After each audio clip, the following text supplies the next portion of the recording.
ಇದು ಯಾಕೆ ಹೇಳಿದಂದರೆ ದ್ವೇಷ, ಅಸೂಯೆ, ಇದಕ್ಕೆ ಕಾರಣ ಬೇಕಾಗಿಲ್ಲ.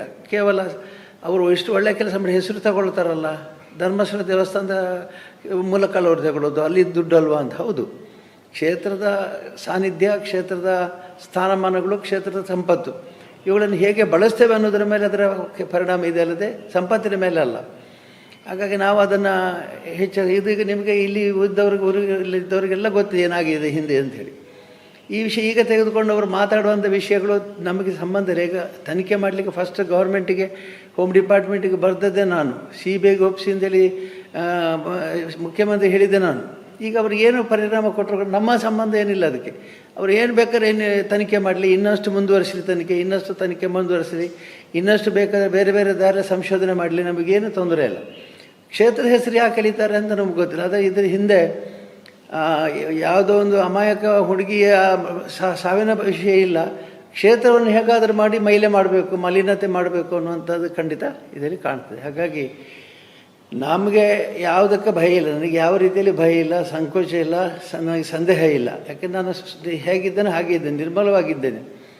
ನಮಗೆ ಬೆಳಿಗ್ಗಿಂದ ಸಂಜೆವರೆಗೆ ಅನೇಕ ಕೆಲಸ ಕಾರ್ಯಗಳಿರೋದ್ರಿಂದ ಯಾವುದು ಮೈಲಿಗೆ ನಮಗೆ ಅಡ್ಡೋದಿಲ್ಲ. ಆದರೆ ಒಂದೇ ಒಂದು ಸಮಸ್ಯೆ ಅಂದರೆ ಅನಾವಶ್ಯಕವಾಗಿ ಯಾಕೆ ಶತ್ರುತ್ವ ಬೆಳೆಸ್ತಾ ಇದ್ದಾರೆ, ಯಾಕೆ ಶತ್ರುತ್ವ ಬೆಳೀತಾ ಇದೆ, ಶತ್ರುತ್ವಕ್ಕೆ ಕಾರಣ ಏನು ಅಂತ ಅನ್ನೋದು ದೊಡ್ಡ ಸಮಸ್ಯೆ. ಹಾಗಾಗಿ ನಮ್ಮ ಎಷ್ಟೋ ಜನ ಸಿಬ್ಬಂದಿಗಳಿಗೆ ಗೊತ್ತಿರಬಹುದು ಇದು ಸತ್ಯ ಅಂತ. ಯಾಕೆ ಸುಮ್ಮನಿದ್ದಾರೆ ಇವರು ಅಂತ ಸಹ ಬರ್ಬೋದು.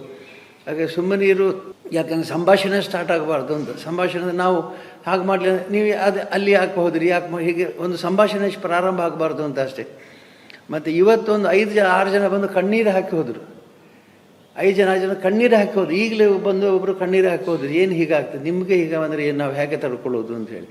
ನಾನು ಹೇಳಿದವರಿಗೆ, ನನಗೆ ಮುಖ್ಯವಾಗಿ ಬೇಕಾಗಿದ್ದದೆ ಪ್ರೀತಿ ಯಾರಿಗುಂಟು, ಯಾರಿಗೆ ನಮ್ಮಲ್ಲಿ ದ್ವೇಷ ಉಂಟು ಅಂತ ನಮ್ಗೆ ಗೊತ್ತಾಗಲಿಕ್ಕೆ ಇದೊಂದು ಒಳ್ಳೆ ನಿದರ್ಶನ ಆಯಿತು.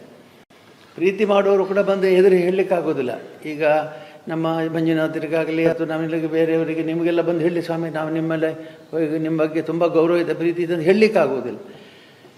ಹಾಗೆ ಬಹಳ ಜನಕ್ಕೆ ನಮ್ಮ ಬಗ್ಗೆ ಇರುವಂಥ ಗೌರವನ ಹೇಳಲಿಕ್ಕಾಗೋದಿಲ್ಲ. ಈಗ ಹೇಳುವ ಸಂದರ್ಭ ಈಗ ಬಂದಿದೆ, ಈಗ ಹೇಳ್ತಾ ಇದ್ದಾರೆ ಅವರು, ಸ್ಪಷ್ಟವಾಗಿ ಹೇಳ್ತಾ ಇದ್ದಾರೆ, ನಾವು ನಿಮ್ಮ ಜೊತೆಗಿದ್ದೇವೆ, ನಿಮ್ಮ ಮೇಲೆ ಬರುವಂಥ ಆಪಾದನೆಗಳನ್ನು ನಾವು ಸಹಿಸಿಕೊಳ್ಳಿಕ್ಕೆ ಆಗೋದಿಲ್ಲ, ಕಣ್ಣೀರು ಹಾಕ್ತಾರೆ. ಇದು ನಿಜವಾದ ಕಣ್ಣೀರು, ಇದರಲ್ಲಿ ಯಾವುದೇ ಒಳೆ ಹೊರಗೆ ಇಲ್ಲ. ಹಾಗಾಗಿ ನಿಮಗೆ ನಮ್ಮ ಪ್ರೀತಿ ಪಾತ್ರ ಯಾರು, ಅನಾವಶ್ಯಕವಾಗಿ ದ್ವೇಷಿಸುವವರು ಯಾರ್ದು, ಎರಡೂ ಕೂಡ ನಮಗೆ ಇದರ ಮಾಧ್ಯಮದಲ್ಲಿ ಗೊತ್ತಾಗಿದೆ. ಹಾಗಾಗಿ ನಾವು ಮುಖ್ಯವಾಗಿ ನಿಮಗೆ ಯಾಕೆ ಹೇಳೋದು ಅಂತಂದರೆ, ನೀವೆಲ್ಲ ನಿಮ್ಮ ಕೆಲಸದವರು ಹುಡುಗರು ನೋಡ್ತಾರೆ, ಅವರಿಗೆ ಒಂದೇ ಕಡೆಯಿಂದ ತಲೆಯಿಂದ ಬಂದು ಯಾಕೆ ಇವರು ಸುಮ್ಮನಿದ್ದಾರೆ ಅಂತ. ಸುಮ್ಮನಿದ್ದಾರೆ ಯಾಕೆಂದರೆ ಇದು ಸಂಭಾಷಣೆ ಆಗಬಾರ್ದು.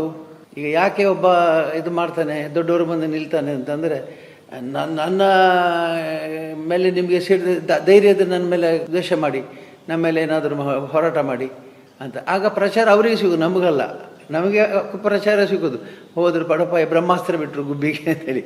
ಹಾಗೆ ಗುಬ್ಬಿಗೆ ಬ್ರಹ್ಮಾಸ್ತ್ರ ಬಿಡುವ ಅಗತ್ಯವಿಲ್ಲ, ನಮಗಂತ ಏನು ಸಂದರ್ಭವೂ ಬಂದಿಲ್ಲ. ನಮ್ಮ ಆತ್ಮವೂ ಸ್ವಚ್ಛವಾಗಿದೆ, ವ್ಯವಹಾರವೂ ಸ್ಪಷ್ಟವಾಗಿದೆ, ಯಾವುದೇ ಕಾರಣಕ್ಕೆ ಸಂಕೋಚ ನಮ್ಮಲ್ಲಿ ಇಲ್ಲವೇ ಇಲ್ಲ. ಹಾಗಾಗಿ ನಮ್ಮ ಟಿವಿ ಕರಾವಳಿ ಕರ್ನಾಟಕದ ನಾಡಿಮಿಡಿತ.